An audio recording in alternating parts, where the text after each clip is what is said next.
નખત્રાણા નગરપાલિકા દ્વારા ચોમાસા પૂર્વે પ્રેમોન્સૂન કામગીરીનો પ્રારંભ કરવામાં આવ્યો છે। વરસાદી પાણીના નિકાલમાં અવરોધરૂપ બનતા નાળા, ચેનલો અને ઝાંખરાઓ દૂર કરવા માટે આગામી 10 દિવસ સુધી વિશેષ ઝુંબેશ ચલાવવામાં આવશે।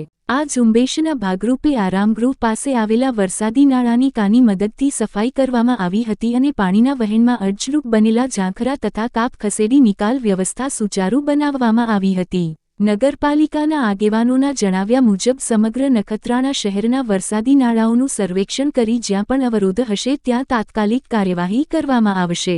સાથે જ પાણીના કુદરતી વહેણ પર કોઈપણ પ્રકારનું દબાણ ન કરવા અપીલ કરવામાં આવી છે, અન્યથા દબાણો દૂર કરી કાયદેસરની કાર્યવાહી હાથ ધરવામાં આવશે।